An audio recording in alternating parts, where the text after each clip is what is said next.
Welcome to another edition of the Five Star Zone. I'm your host, Rico Beard, and some big games happened this weekend in the Big Ten, including what probably is got to be the biggest upset of the season.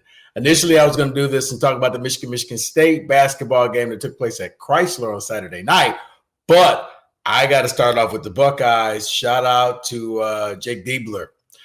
Took over as the Ohio State interim coach, and he goes out there and knocks off the number 2 ranked. But according to the college basketball rankings, Purdue was going to be the number 1 overall seed in the tournament when they did the top 16 teams on Saturday. They knock off Ohio State, knocks off Purdue 73-69, fresh off of firing Chris Holtmann. And the Ohio State Buckeyes took it to Purdue.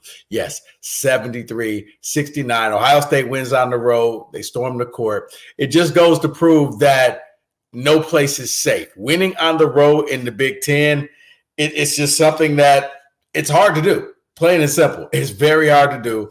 Ohio State goes in there, and Zach Edey did his thing. Zach Edey went out there, but it was Bruce Thornton that led the Buckeyes. He had 22 points. He tied with Edey with 22 points.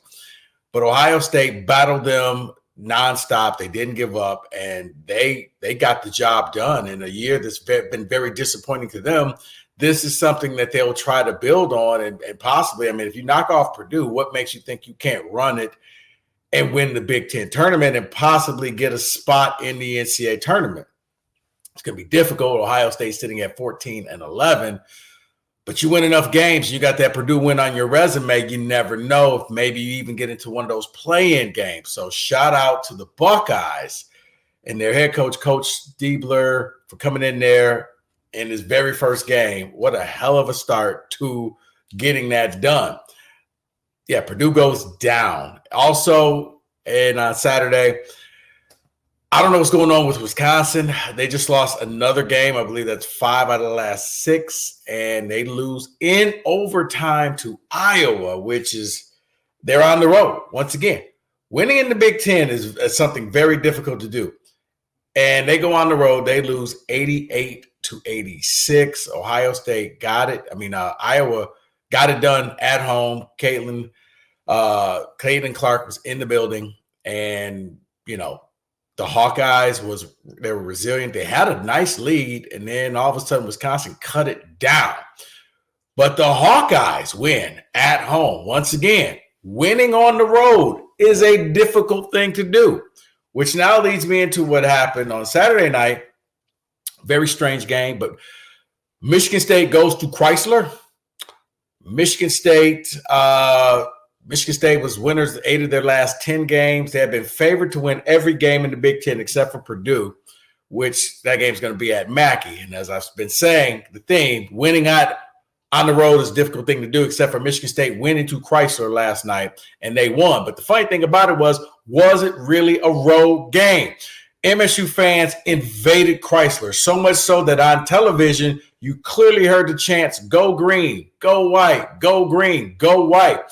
It was a point in the game where Trey Holloman took a 3, and that's when you heard Jimmy Johnson, who was the color analyst on the game, saying, if they make this shot, they're going to blow the roof off this building, until they realize, wait a minute, which team is the home team here? Trey Holloman plays for Michigan State. If they hit that 3, the crowd was getting louder and louder and louder. Yeah, you heard that, go green, go white. When Doug McDaniel's on the free throw line, the crowd is chanting, do your homework. The MSU fans took over Crisler, so I guess they didn't make it very friendly for the home team. The players were pissed. They commented. They talked about how they did not like the fact that Michigan State fans took over their building. Michigan State, the game went back and forth. Davis Smith, son of Steve Smith, gets fouled with like 0.4 seconds left, hits 2 free throws to give Michigan State a halftime lead of 39-37. Unlike the first time they met, Michigan had a 2-point lead, and then State just kind of blew them out the water. This time when they came back, the game was actually close. Michigan at one point had like a 5-point lead. State was trying to battle back. They finally get things going. State hadn't hit a 3-pointer until Tyson Walker hits a 3. Then all of a sudden the game goes back and forth. On a side note, Fox, you may want to just not have Gus Johnson do Michigan games because, sorry, what I saw was just ridiculous. I mean, it was the Michigan Love Fest. You don't stop a highly contested game to do an 8-minute interview with Sharon Moore, the coach of Michigan football. Either you do it at halftime, you pre-record it, or you do it some other time. You do a segment. But the game was actually going back and forth. The game was interesting. Jay Nakins goes down, hits the floor. I don't think that the announcers even knew who hit the ground. They're like, oh, there's a Spartan on the ground. I think it's Jay Nakins. Let's go back to the interview. You picked the wrong time. If you did this at the end of the game, I would have been okay because the game was out of hand. But the game was actually good. Fox, you got to do better than that, man. Seriously. But that's on a side note.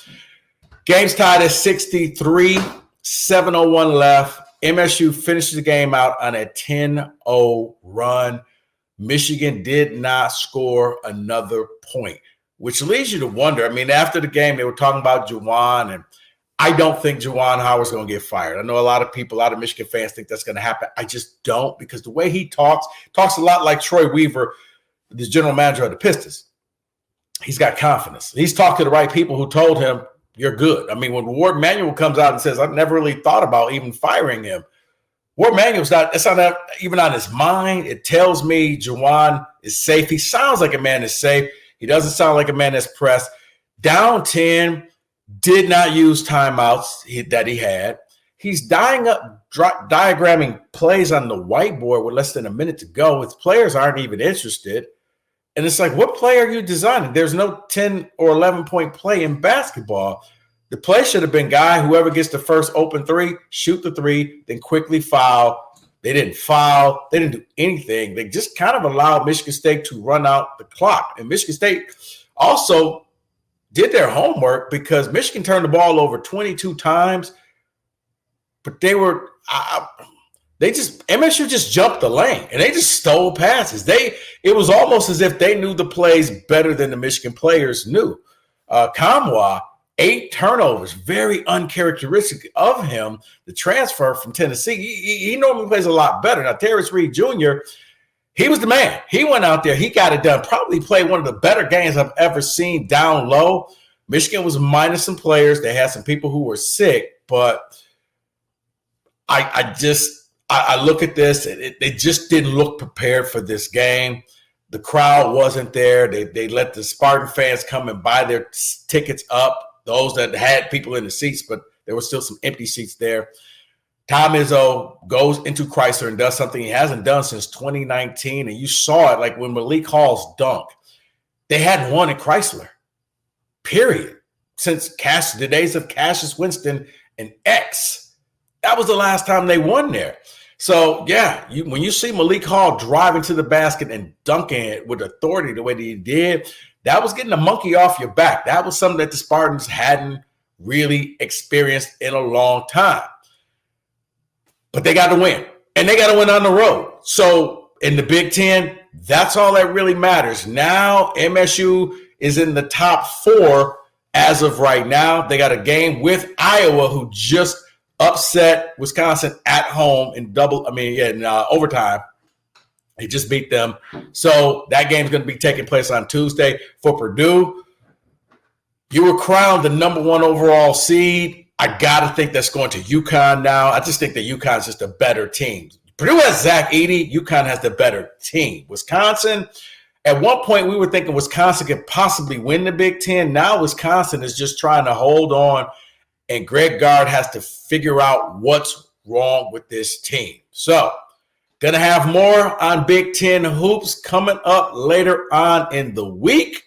But for now, I had to give you a little weekend recap update. I'm Rico Beard, host of the 5-Star Zone. Hey, guys, keep liking, keep subscribing, keep telling your friends. Let's get this thing going. Let's make it even bigger.